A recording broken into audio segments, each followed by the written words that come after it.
bola. Seorang pria kulit hitam tiba-tiba melempar bola ke pria kulit putih. Hanya karena pria kulit putih ini memenangkannya beberapa pertandingan.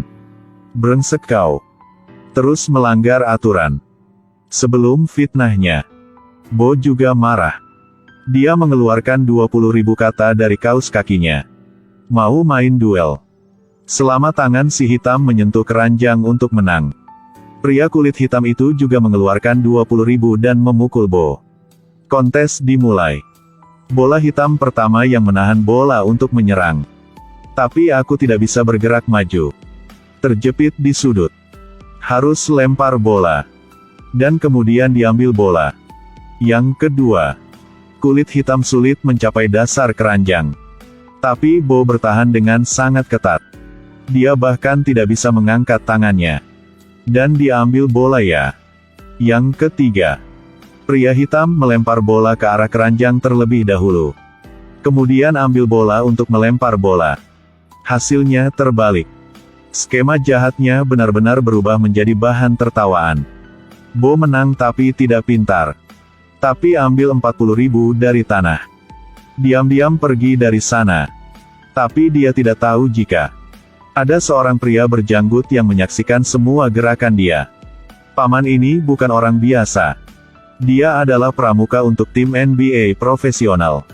Setiap hari pergi ke seluruh dunia untuk menemukan anggota potensial untuk tim dan membawa mereka ke NBA. Dia melihat kejeniusan Bo. Stanley mengikuti Bo ke rumahnya.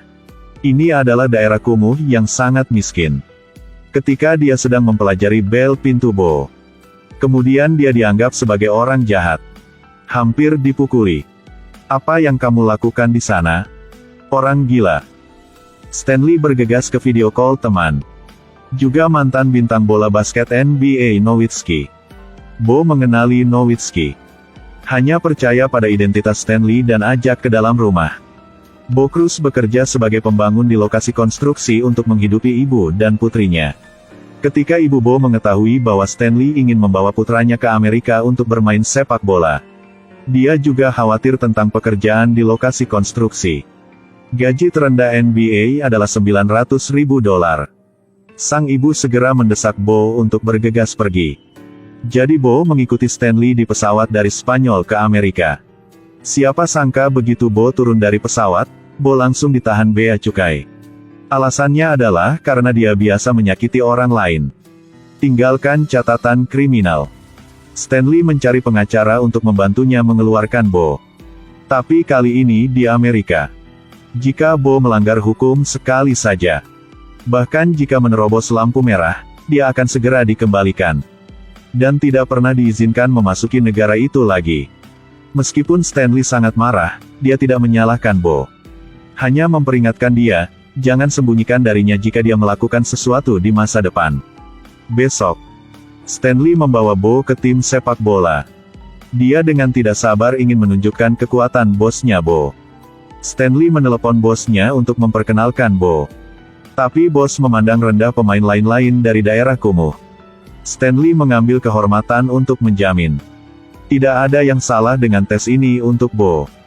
Tapi siapa yang mengharapkan pemain terkenal Kermit muncul lagi di tempat cek pendatang baru? Dia datang dengan kesombongan. Dan Bo tidak beruntung untuk memilihnya. Kermit juga terkenal dengan mulutnya yang buruk. Saya tahu Bo berasal dari Spanyol. Orang Spanyol semua tahu adu banteng, kan? Mungkin seperti itu nanti. Kamu banteng yang baik, aku matador berjas merah. Buat bullhead seperti kamu berputar seperti kincir. Bo masih muda jadi suasana hatinya terpengaruh oleh kata-kata ini. Pertama kali Kermit melempar bola, dia gagal bertahan. Namun, setelah itu, ada serangan balik, tetapi Kermit terus melempar bola. Suasana hati Bo semakin jatuh. Melempar bola dengan busuk. Tidak masuk. Stanley melihat kelainannya. Katakan padanya untuk pergi keluar dan beristirahat di. Tidak. Sekarang dia kehilangan akal. Ini seperti kalah berjudi. Selalu berfantasi tentang menyimpan permainan. Semakin banyak bertaruh, semakin banyak kalah.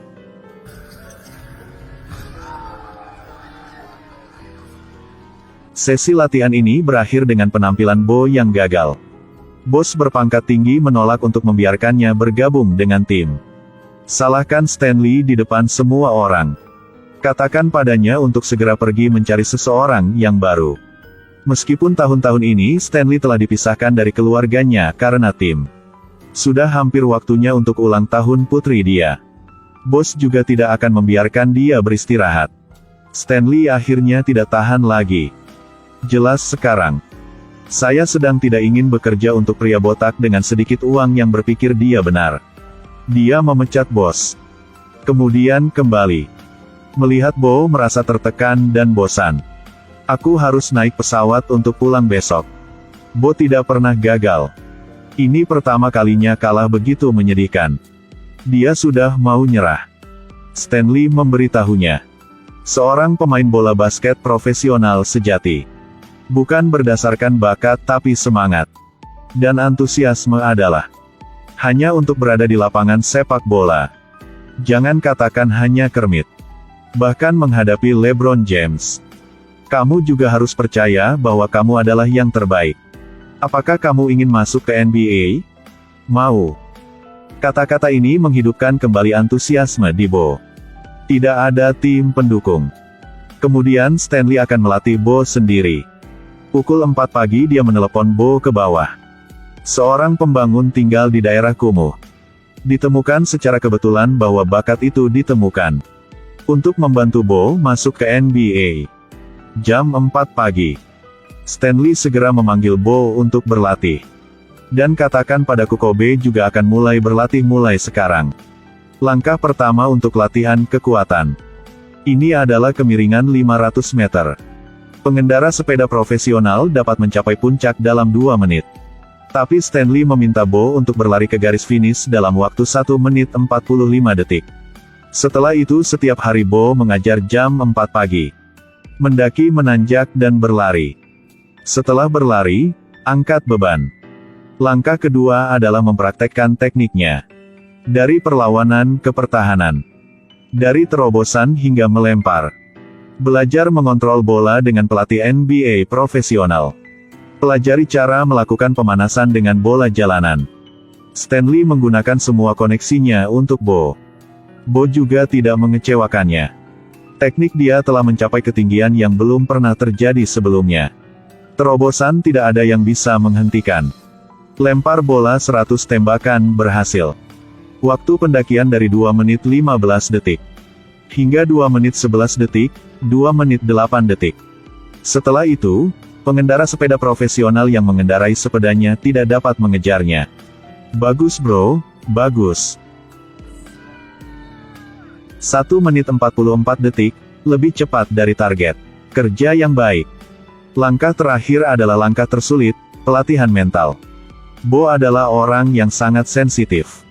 Sangat mudah diprovokasi oleh lawan. Stanley kasih tahu dia. Jika ingin masuk ke NBA, harus mengubah diri sendiri menjadi gunung es. Saat Bo melempar bola, dia terus menghinanya. Segala sesuatu yang lain Bo menertawakannya. Tapi ketika datang ke anggota keluarga. Ibumu pelacur. Menjadi pelacur masih ada uang. Ibu kau gratis. Apa? Ayo, aku hanya membantumu berlatih sayang. Saat Bo sedang berlatih, Stanley juga berusaha menemukan semua koneksi untuk memasukkan Bo ke NBA untuk memainkan 1 game demi ketenaran. Tetapi karena Bo memiliki catatan kriminal, mereka semua ditolak. Pria botak yang ada di TV secara terbuka mengejek mereka berdua. Bo sekarang tahu bahwa Stanley telah meninggalkan tim segera. Pada dasarnya tidak bisa memasukkan dia ke NBA. Dia merasa tertipu. Bertengkar dengan Stanley di tengah jalan. Hampir tertangkap polisi. Di jalan pulang. Bo tenang. Mengatakan kebenaran bahwa dia mengalahkan orang tahun itu. Ternyata setelah istri Bo melahirkan anak perempuan. Lalu kabur dengan seorang penjudi. Orang lain menghasut istrinya untuk merampok putrinya untuk mendapatkan pensiun pemerintah. Bo marah dan memukul orang itu sampai dia terluka parah. Bo berpikir. Orang seperti Stanley tidak akan mengerti dia. Dia hidup di dunia yang sempurna. Keluarga bahagia yang sempurna. Stanley terdiam beberapa saat. Ceritakan juga kisah dia. Dia dulunya adalah pemain utama tim sepak bola sekolah. Tapi tangan kirinya terjebak dalam kecelakaan. Dari bintang sepak bola hingga pramuka kecil. Baru sekarang Bo tahu. Menjadi penghibur bagiku setiap hari. Menyembunyikan luka yang jauh lebih dalam dari dia. Keesokan harinya putri Stanley datang dengan sebuah ide. Ingin membantu Bo menjadi terkenal. Belum tentu di NBA. Juga dapat mengandalkan jejaring sosial. Istri Stanley mendengar itu. Panggil dan undang teman ke sana. Mantan superstar bola basket Julius Erving. Ada dia berdiri di sisi Bo. Menambah kekuatan bawaannya. Dia dengan cepat menjadi terkenal. Larut malam di lapangan sepak bola. Seorang pria